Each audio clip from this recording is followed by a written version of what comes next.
Hello, and welcome to A Sound Constitution here on CHLY 101.7 FM, a show where we focus on health topics that are important to our community. This year's team is made up of 7 third-year VIU nursing students. Our goal is to demystify health issues and address common misconceptions by sharing evidence-informed information from a variety of reliable sources.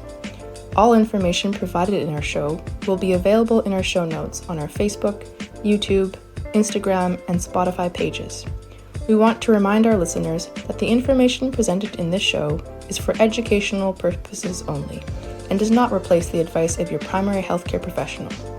If you have any questions or concerns about what's being discussed, please feel free to reach out to us on Facebook, YouTube, Instagram, or Spotify at A Sound Constitution 101.7 FM or email us at asoundconstitution@gmail.com.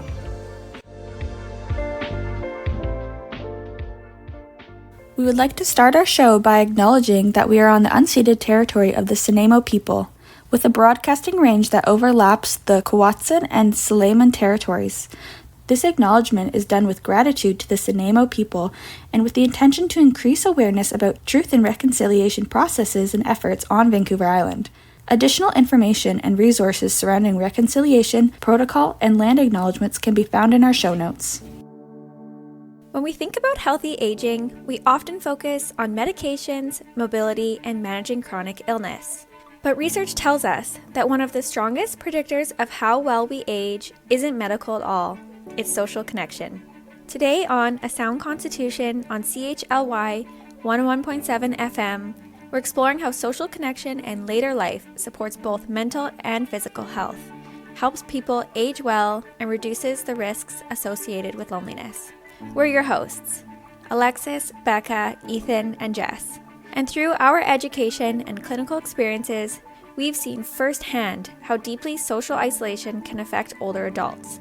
What's often overlooked is that connection, belonging, and a sense of purpose are powerful forms of health promotion. In this episode, we'll share what the research says about social connection and aging. We'll speak with Dr. Wendy Neander, a professor at Vancouver Island University who works with older adults through social prescribing. We'll also hear a clip from Dr. Melrose Stewart, an honorary lecturer in the School of Sport, Exercise, and Rehabilitation Sciences, TEDx speaker, and chartered physiotherapist, who shares insights on connecting generations to support healthy aging. And finally, we'll highlight a local example of connection in action. I speak with Patrick Simpson, president of Harmony Nanaimo and part of the National Barbershop Harmony Society, where he sings with the Tidesmen, an all-men's a cappella group bringing people together through music. This conversation is about dignity, well-being, and why connection truly matters as we age. To understand why social connection matters, we first need to understand what happens when it's missing. Research shows that loneliness is associated with increased risks of chronic disease, mental health challenges, and cognitive decline. Here's Becca with a closer look at the clinical evidence. Hey, I'm Becca, and I'm going to be diving into the science behind loneliness, not just as a feeling, but as a real health risk. We'll explore how chronic loneliness can impact cognitive decline, physical health, and overall longevity, and why addressing social connection may be more important than we realize. When we think about serious health risks, we usually think about things like smoking, being inactive, or having a poor diet. These risks we hear about all the time, but research shows that loneliness, especially in older adults, is also linked to poorer long-term health outcomes, and the size of that risk is similar to other well-known physical health risks, such as physical inactivity or obesity. What stands out to researchers is how consistent this finding is. Across many different studies done in different countries and with different groups of people, loneliness shows up again and again as a factor linked to poorer health outcomes. This isn't just a one-time finding, it's a pattern seen across the research. Loneliness is not just an emotional experience, it's linked to measurable physical health outcomes. Research has shown associations between loneliness and increased risk of coronary heart disease and stroke, high blood pressure, and chronic pain. These are serious conditions that already affect many older adults. When someone experiences loneliness over a long period of time, their body can remain in a constant state of stress. Over time, this stress can place extra strain on the heart, immune system, and other body systems. Researchers believe that loneliness can affect stress hormones, sleep, inflammation, and health behaviors, which can slowly increase the risk of physical illness. This is especially important for older adults, many of whom live with one or more chronic health conditions. When loneliness adds ongoing stress, it can make those conditions harder to manage and recovery even more difficult. So loneliness doesn't just affect how people feel, it can shape how their bodies function over time. It's also important to understand that loneliness is not the same as being physically alone. Some people live alone and feel well supported, while others may be surrounded by people and still feel lonely. The research focuses on how supported someone feels, not simply by how many people they interact with. Loneliness also has strong links to mental health. Across multiple studies, higher levels of loneliness or lack of received social support predicted worse mental health outcomes over time. This included more severe depressive symptoms, higher anxiety levels, poorer recovery, and lower quality of life. In older adults specifically, higher loneliness scores were linked to a greater severity of depressive symptoms later on in life. Importantly, many of these studies accounted for people's mental health at the start of the study. This means that even when people began at similar levels of mental well-being, those who experienced more loneliness had worse outcomes over time. Several studies also showed that loneliness was linked to slower or less complete recovery. Even when treatment or support was available, people who felt less socially supported were more likely to continue struggling with symptoms. This suggests that social connection plays a role alongside medical and mental health care. Experiencing chronic loneliness can also create a cycle. Loneliness can worsen mental health symptoms, and those symptoms can make it harder to connect with others. Over time, this cycle can become more and more difficult to break, allowing loneliness to deepen. Beyond symptoms, loneliness is also linked to changes in daily functioning. Lack of social support was associated with poorer social functioning, greater disability, and lower quality of life. In some studies, loneliness was also linked to difficulties with thinking and memory, or even progressing to dementia. When we talk about functional decline, this doesn't mean major disability. It can include having less energy to leave the house, difficulty keeping routines, or withdrawing from activities that once gave structure or meaning to the day. Over time, these changes can quietly reduce independence. For older adults, this matters because functional decline often influences independence, healthcare use, and overall well-being.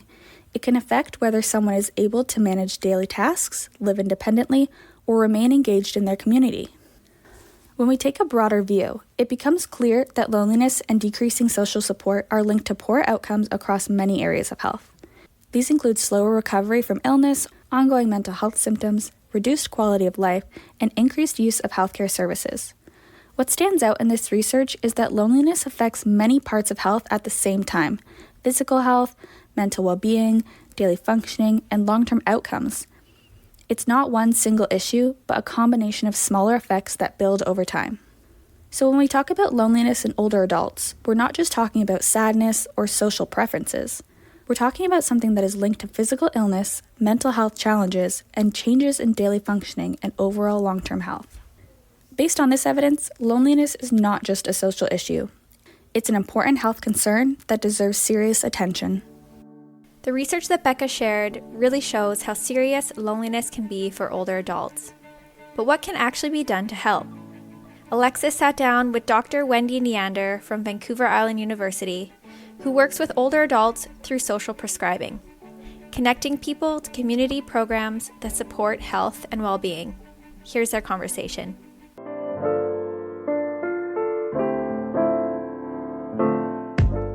A sense of connection is a social determinant of health, a key component to our personal well-being.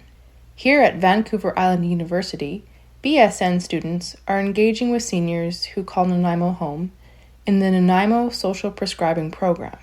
Today, we have the opportunity to speak with Wendy Neander, a VIU nursing professor involved in this program. Wendy is an RN with a PhD in nursing. She is passionate about community health nursing. Hi, Wendy. Thanks for joining us today. How are you? I'm doing very well. Thank you for inviting me. Thank you for being here. What barriers exist for seniors trying to stay socially connected? That's an excellent question, Alexis. I think some of the issues are related to what the weather is like outside. Right now we have a colder period of time and the risk of going out on your own and falling. Other issues are related to how do you get from point A to point B where you might be able to socialize. They may be living very far from family. They may be on their own and they don't feel comfortable going out. There are things in the news that can also be very difficult for people to try to comprehend, and there's fear. And whether or not they actually have a good friend base. They may have gotten most of their socialization through a job that they had, and if they don't have their job anymore, they don't have that socialization, so they tend to be alone at home.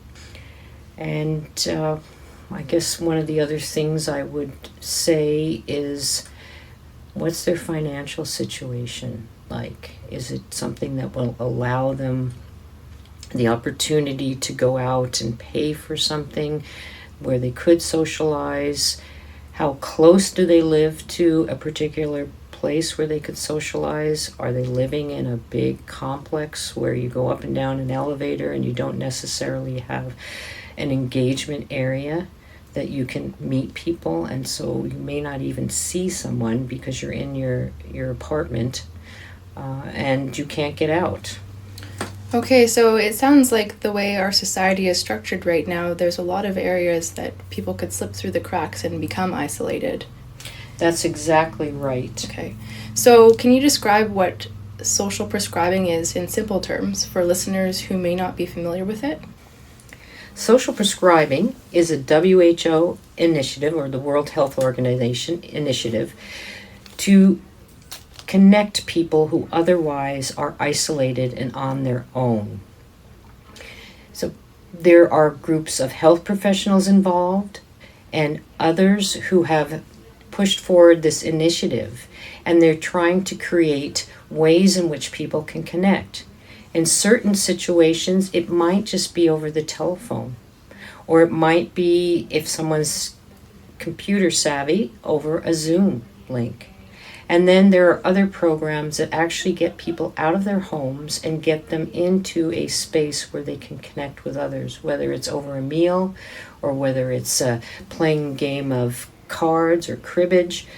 That's what it is to get people together, because people nowadays seem to be very isolated. Sometimes the isolation is related to they're on their own, they don't have family, they don't necessarily have a community that they can engage with regularly, and they live in a large apartment building, and there are weather issues. If you take people who live in areas where the winter is quite difficult, they won't be able to get out. So a number of people have noticed this concern and noticed it from a health perspective, that when people are isolated, they actually have a higher level of mental health concerns, and there are other medical conditions that can actually be exacerbated by social isolation.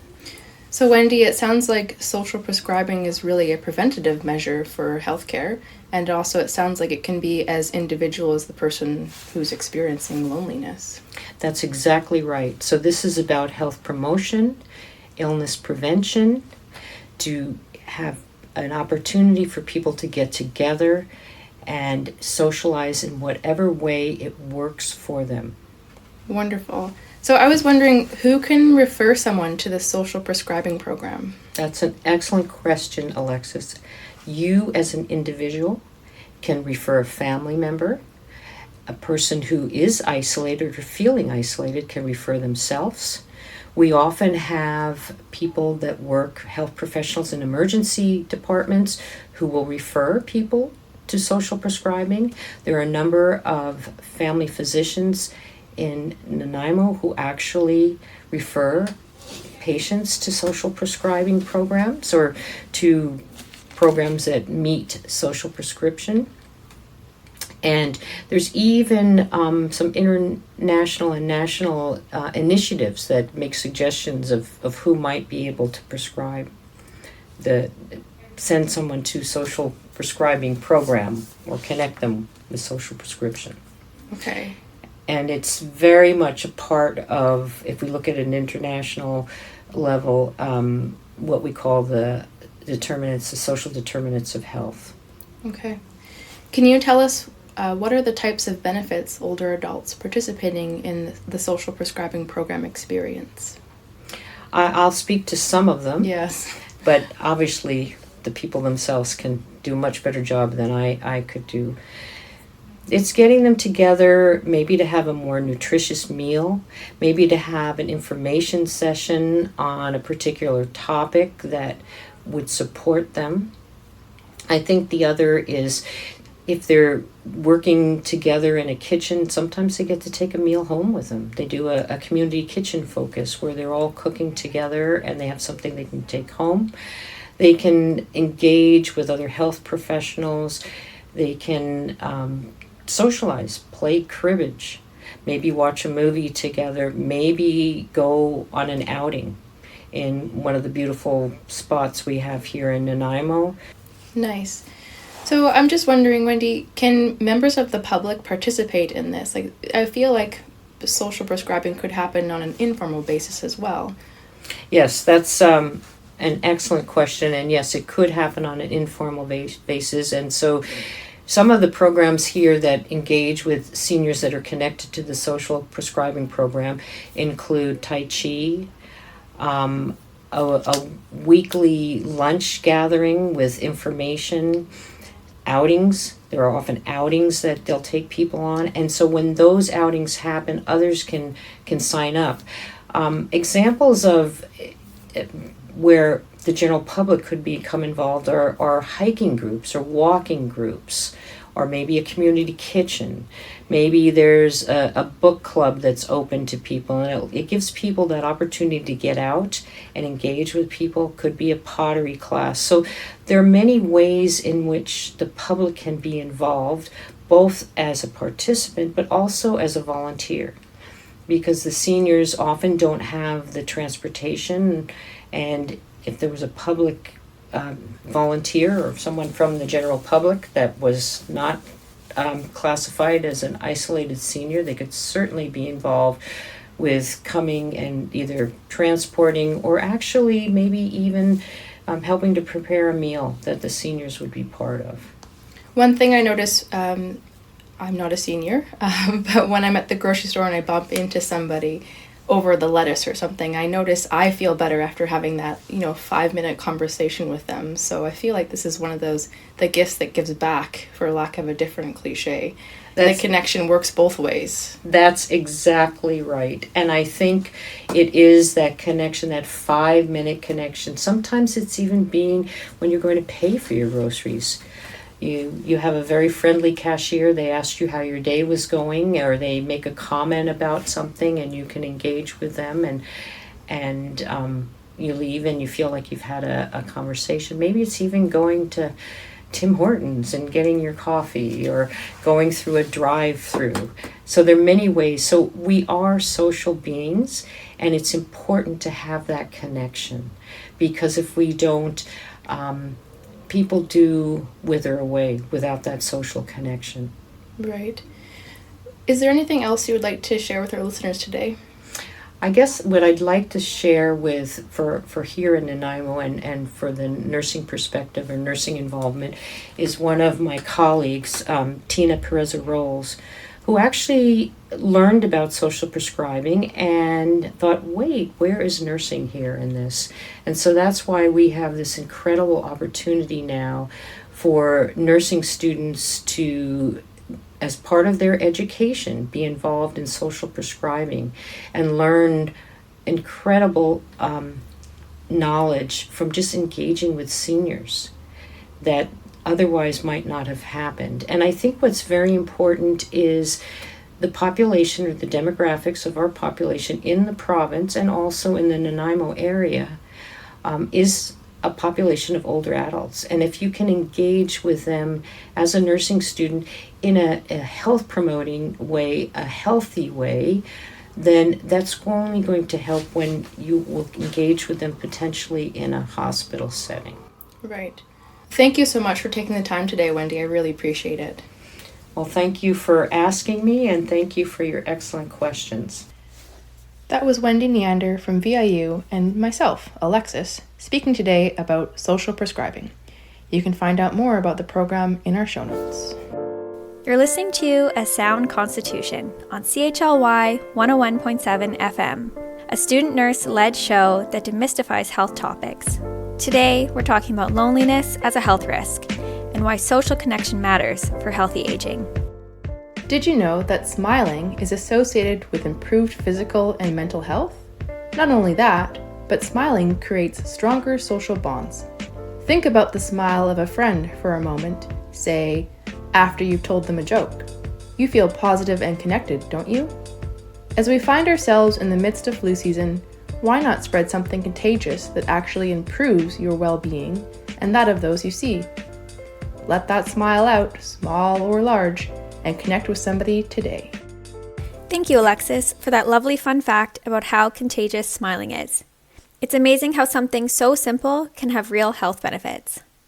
Next, we're shifting to an inspiring example of how connection can bridge generations. Ethan introduces a TED Talk that explores what happens when seniors and young children share space, and why these intergenerational experiences can support healthy aging.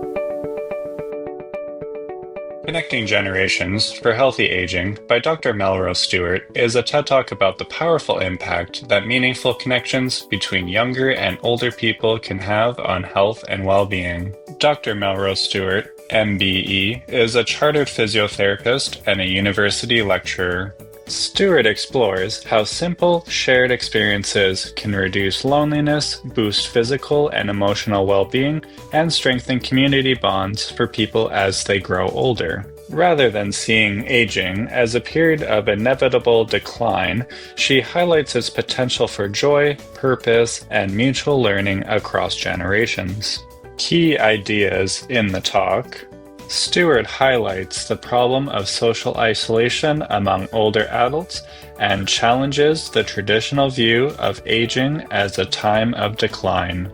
She draws upon experiences from an experimental program where older adults and young children engage in shared activities such as play, conversation, and mealtimes. And the result? Improved mood, increased activity levels, renewed sense of purpose, and emotional connection for both generations.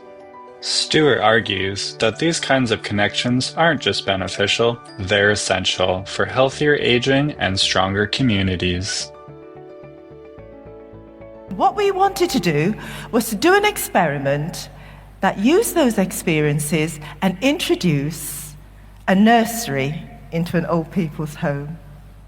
When I think about a nursery in an old people's home, some of you might be raising an eyebrow. We did this experiment, my colleagues and I, a researcher and a geriatrician, and what we wanted to do was to take some measurements to see what difference it could make. So before the experiment started, we did baseline measurements. We looked at older people and their mood. We looked at their strength. We looked at their physical activity. I did a test that measured the time they took to get out of their chair, walk 3 meters, walk back to the chair, and sit down. A timed up-and-go test, it's called. We also looked at their ability to look after themselves. Many of the older people talked about despair.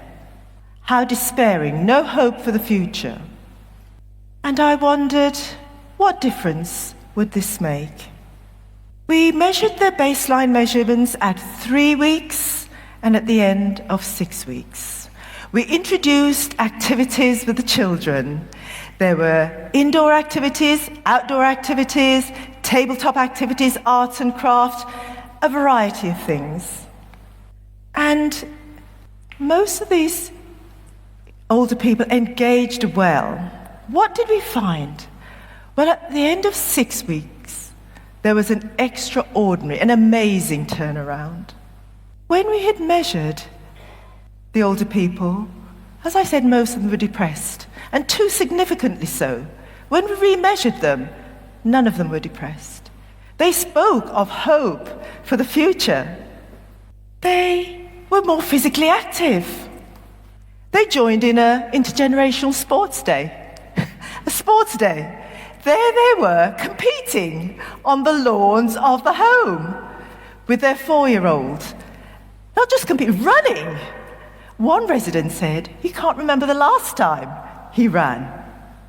One gentleman, I recall, at the start of the experiment said, "This is a waste of time. It's not going to work." And there he was, playing sleeping lions on the floor with the 4-year-olds. Something we didn't set out to measure was touch.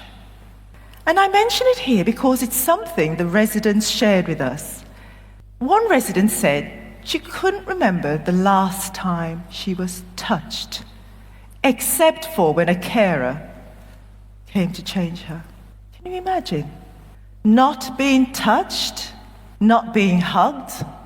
The first things these children did when they met their friends was to run to them and give them a hug. The children ate with residents. They shared a picnic. Older people often eat alone. They were chosen as best friends. To the delight of the older residents, the 4-year-olds were choosing them as their best friends.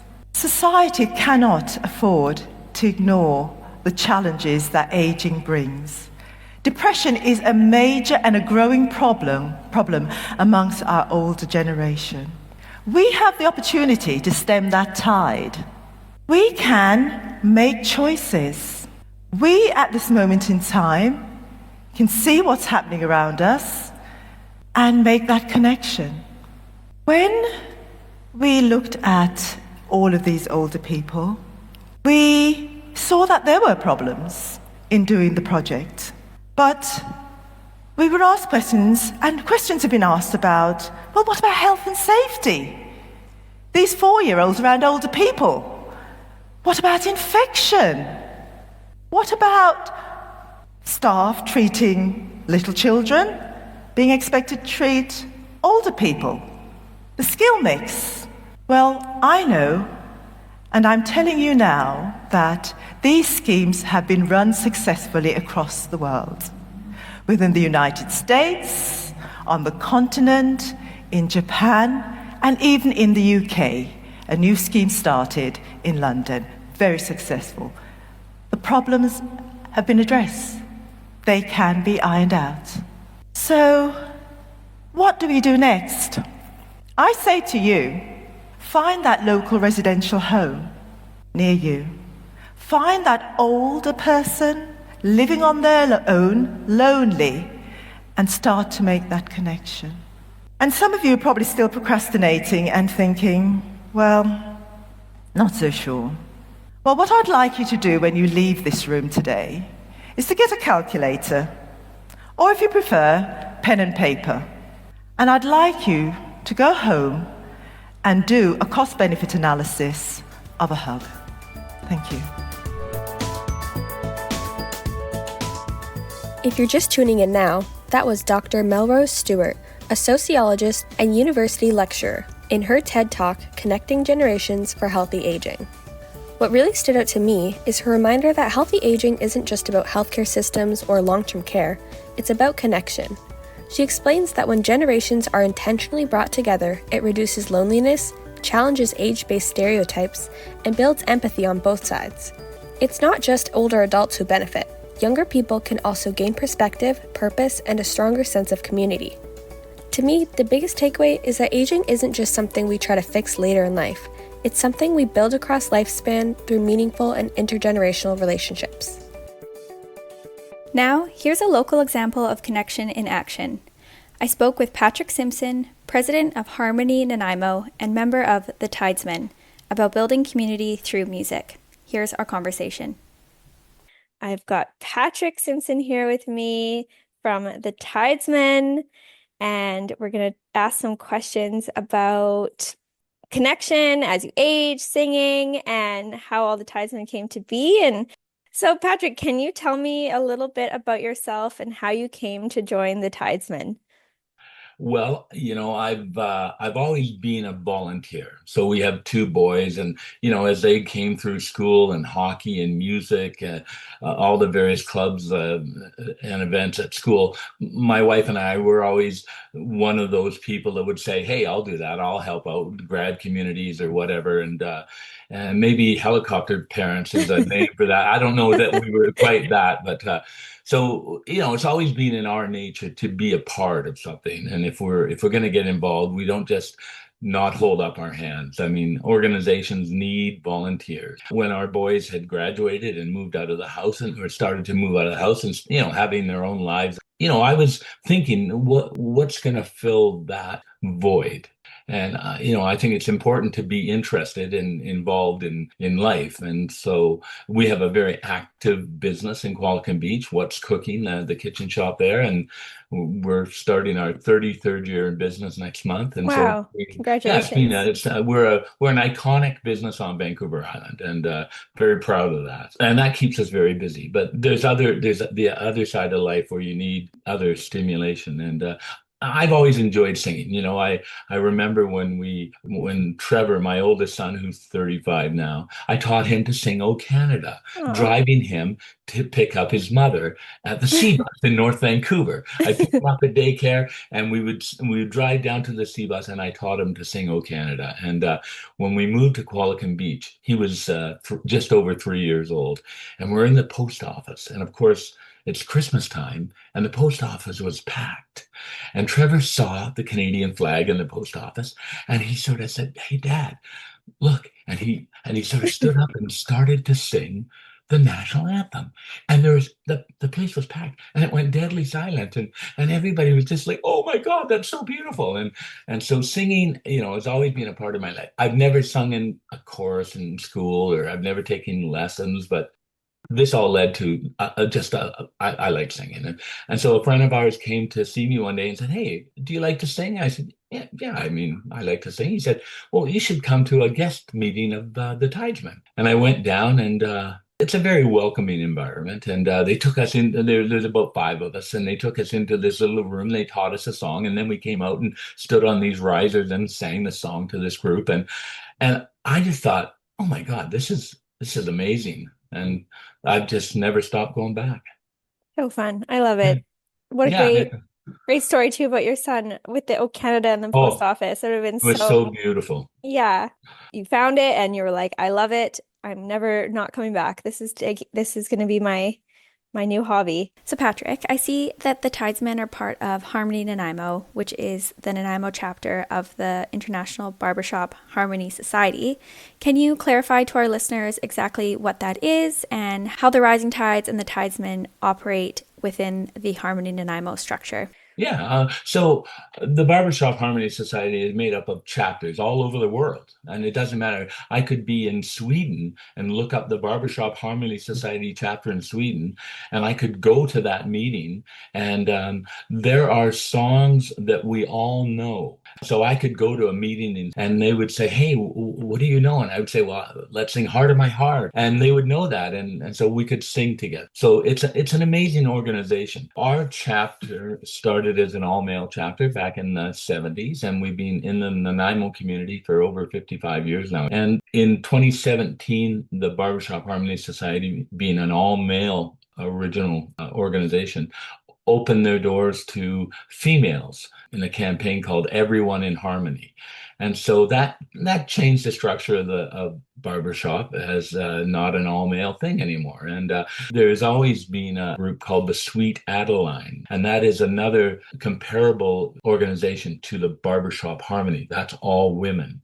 And so we welcome women into our society, and within our little group in Nanaimo, group broke off and started to invite women, and they practiced on their own, and that has become not a casual group anymore. That's become an actual solid chorus. So we couldn't be just a Tidesman anymore because we weren't just a Tidesman. We were two choruses. So the leadership decided to create a new name, and we came up with Harmony Nanaimo because that's where we sort of function, and a lot of the members live in Nanaimo. And Harmony Nanaimo was a great name, and it was this umbrella organization now that held two choruses.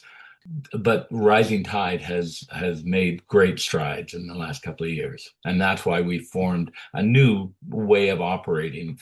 Nice to have the recognition too, like you said, when people can just look it up online and they're part of a chapter in a different country or a different part of Canada, or I want to join, I moved to Nanaimo and I want to join a chapter, and then they can see the two options there. So that's awesome. So for those who aren't familiar about what exactly barbershop is and barbershop harmony singing, can you explain to our listeners how that came to be? So it started with like most barbershop harmony groups have ever started. It started with 4 guys or 5 guys just wanting to sing. And, it started in the States with, people on the rooftop of this hotel, and it just spread and grew like crazy. The inspiration comes from a bond that when we sing together, the voice is really one of the most personal and intimate things that we have. It is ours. Nobody else sounds like us. So I think these groups that were singing so casually and they became a well-organized sort of little system, and singing together brings such great joy to those that do it. Because as I say, this thing that you're exposing, and especially for men, because men are more closed than women. I think a lot of women are more open to this, not to just singing, but just in culturally. Mm-hmm. And so for men to get together and sing, that's not a normal, you wouldn't think that's a natural sort of thing for them to do. And, but when you do it, and as I say, it's a bond. Totally. It's such a confidence builder. Even if you are I have always had no problem standing up in front of a group of people and talking, or, some people get so nervous when they have to stand up just to say their name. So I've never had that issue. And so singing together you have to really expose a very personal part of yourself. And so it is a special type of hobby. It's not a camera club, but we welcome everybody. And we have a member that joined us 2 years ago. He's a doctor. He's Asian descent. And he told me this wonderful story that as a child, he always wanted to sing, but his culture didn't encourage singing in males. And he was from a single parent home. His mother raised him, and she was a nurse, and she was working all the time. And he lived in Chinatown. Anyways, he always wanted to sing, but he couldn't. The culture didn't allow him to. So finally, when he moved to Nanaimo and saw the Tidesmen perform, he went, "Oh my God, I would love to do that. That's like becoming a Vancouver Canuck if you're a junior hockey player, And he told me this, and he came to a practice, and we welcomed him. He's a great guy, and he told me in an email just how much it meant to him. This was a lifelong goal that he wanted to do. We had an event last year where we had some amazing coaches. They were coaching this very, very novice quartet. And when I walked in, it was awful. Like the singing was awful. And I just sat down, I said, and rather than the coaches standing in front saying, "Okay, let's sing this note and here's the pitch," and they were in with them. And after about 15 minutes of watching this, the sound changed immensely, and they became more confident, and it was amazing. And when they stopped singing, I just stood up and I said, "Wow, did you hear the difference? It was incredible." And it's that kind of experience that happens all the time, whether it's at an event like that or whether it's just on a Monday night practice, when all of a sudden the sound around you is just wonderful. I think that's part of the hook. I call it the hook. I say, if we get the hook in those people, they'll never leave. That joy, that feeling. My first Christmas concert, when I was standing and we were in a big church and we were singing that "Fall on Your Knees," well, chorus of that, and I remember thinking, "Oh my God, I'm a part of this sound. Oh my God, this is incredible." And so that's what happens. I mean, if you like what you do, you like to sing a little bit. We ask people all the time, "Oh, do you sing?" "Yeah, I'm not very good." "Well, you'll fit right in. Come on, join us, and we'll teach you." And I think that's the passion of it all. It's a life-changing event. Totally. There's like research that says music activates all these different areas of your brain and makes you move, makes you Yeah. smile, it brings back memories. So it's like thinking about that, but you're also creating the music. Not only are you listening to it, you guys are using your own voices and bodies to create it and together in a group. And like it's just such a beautiful sound. And to be a part of that is, yeah, like you said, addicting. You're like, Yeah, okay. yeah. So I remember when I first started standing up with the three other guys and singing about my part. I was just like heart Yeah. attack ready to happen. My heart was just hammering and Yeah. and so nervous. And that took me years, probably 2 or 3 years before I could start doing that with any kind of confidence. And Mhm. now, of course, I'm a ham. I You're like, love it. yeah, We like do it all the time.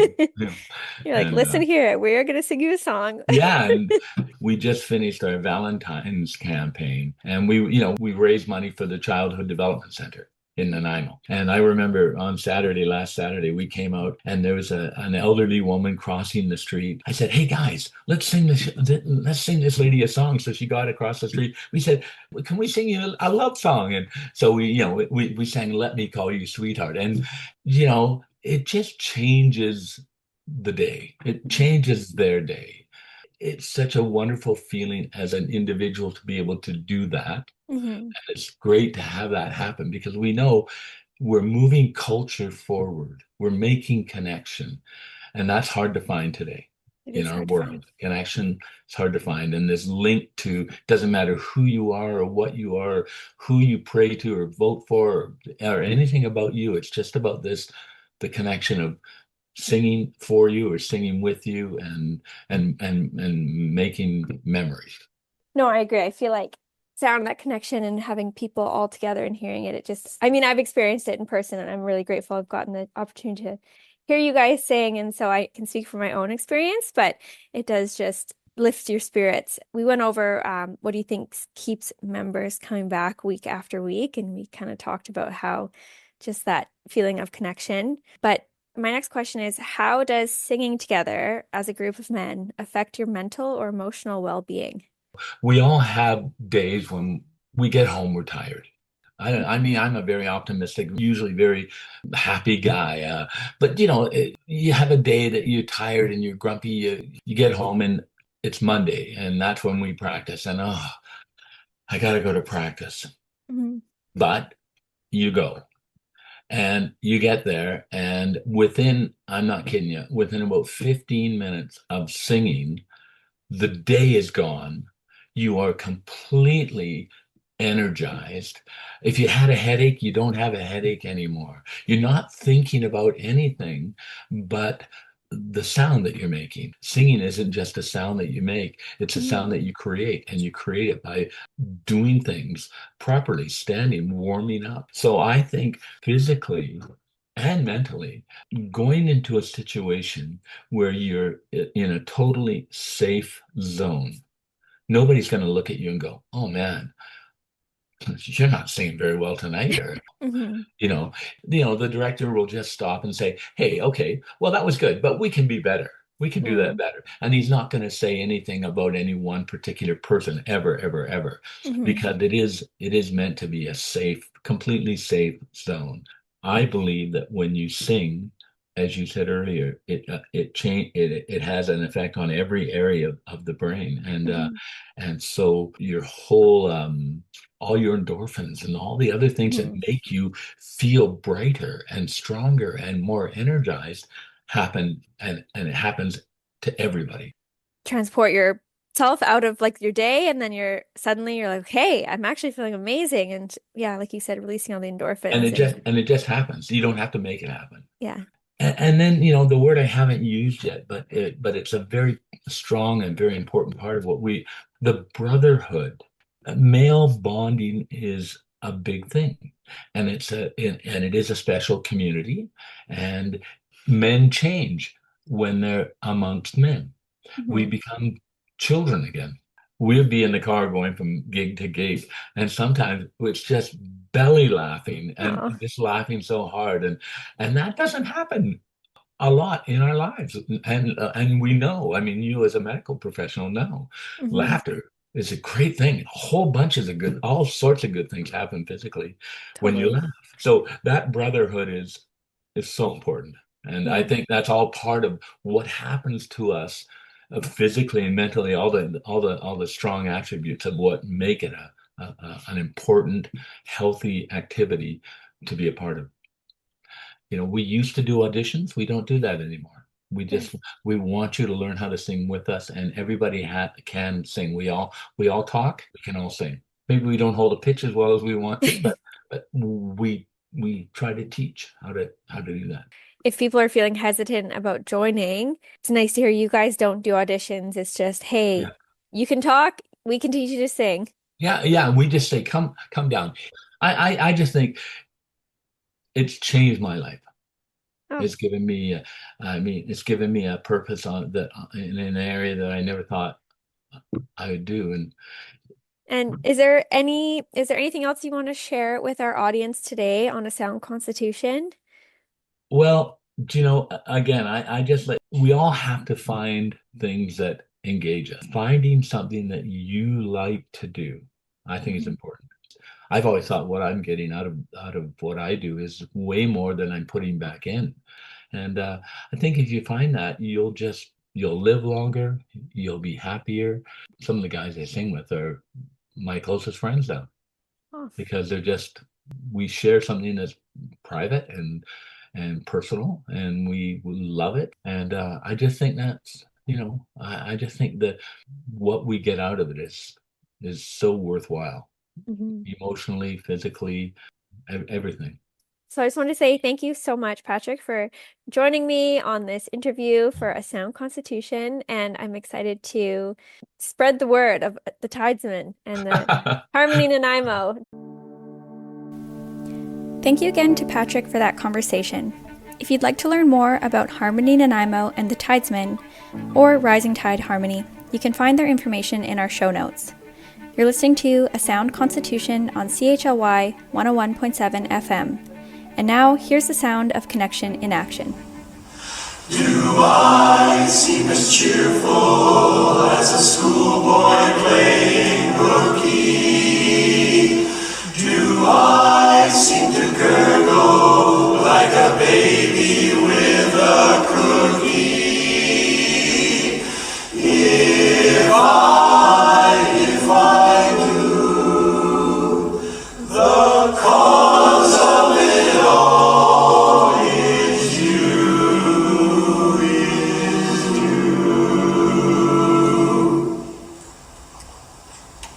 'Cause you make me feel so young, and you make me feel so spring has sprung.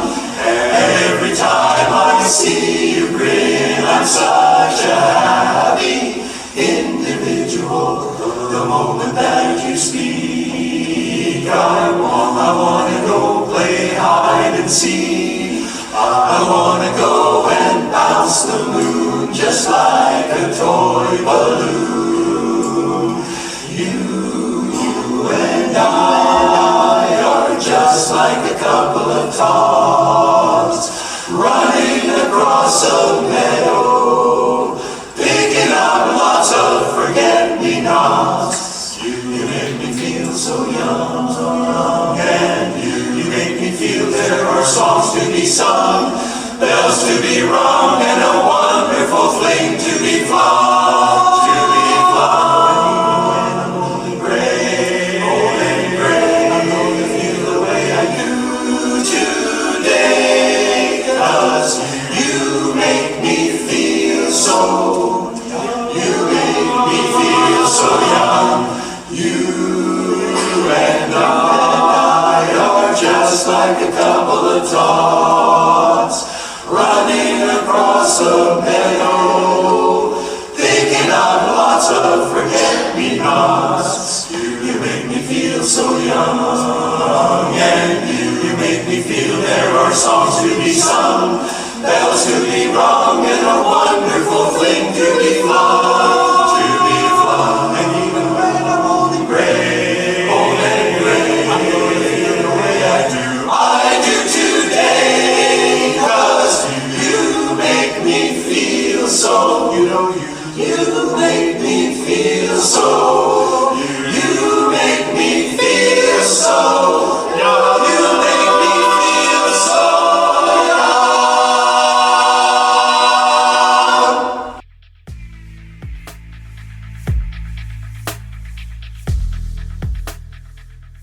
When we think about health risks in older adulthood, we often think about high blood pressure, diabetes, or heart disease. But there's another risk factor that doesn't always get the same attention: loneliness.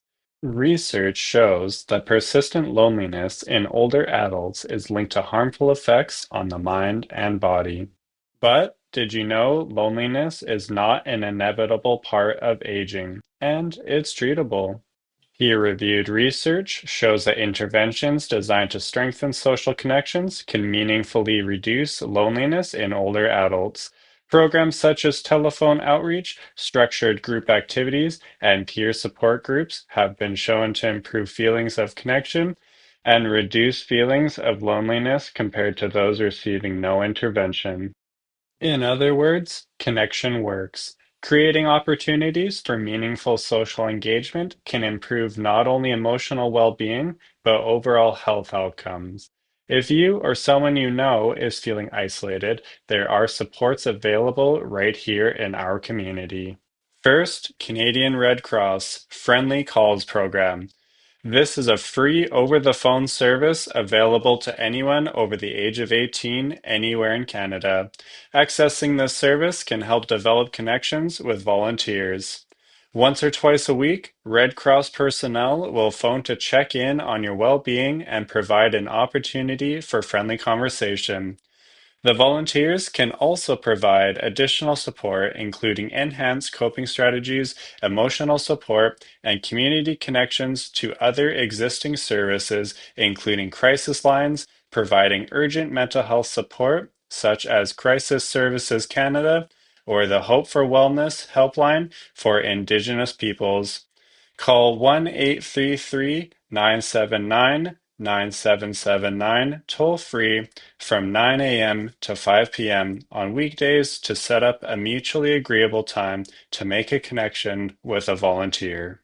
Second, Volunteer Nanaimo, Silver Adventures Cafe. This is a free in-person activity and recreation program for seniors over the age of 55 held right here in Nanaimo.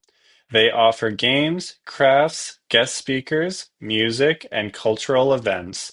Free refreshments such as coffee, tea, and snacks are provided. This program runs twice a week on Tuesdays and Thursdays from 1 p.m. to 3 p.m. To register for Silver Adventures Cafe, please email silveradventurescafe@gmail.com or phone 250-758-7121. To see the monthly activity schedule and for more information about the program, please visit www.volunteernanaimo.ca and click Silver Adventures Cafe along the top of the page. Last, City of Nanaimo, Nanaimo Harbor City Seniors. This is an in-person activity and recreation program for seniors over the age of 60.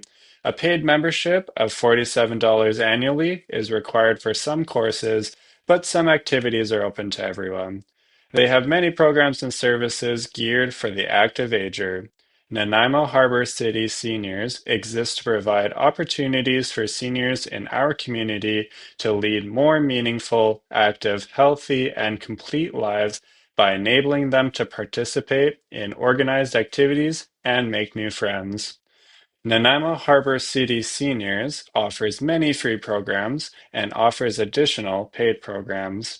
Programs to choose from include arts, crafts, games, dance, fitness, wellness, music, sports, and other special interests. For more information, please call 250-756-5200. To access the newsletter, which has additional information such as a list of activities offered, as well as scheduling information about the activities offered, please visit www.nanaimo.ca. Then find the Parks, Rec, and Culture tab and click on Senior Recreation Programs. Loneliness may be common, but it is not harmless and it is not part of normal aging. The evidence is clear. Connection is powerful. By reaching out, supporting one another, and investing in programs that foster social connection, we can ensure that aging is not defined by isolation, but by community.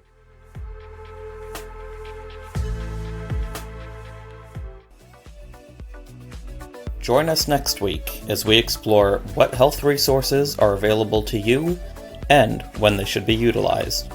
We will also dive into what to expect when you or a loved one needs to go to the emergency department. We'll be joined by experts to clear up myths and provide you with what you need to know. Thank you so much for spending this time with us today on A Sound Constitution on CHLY 101.7 FM.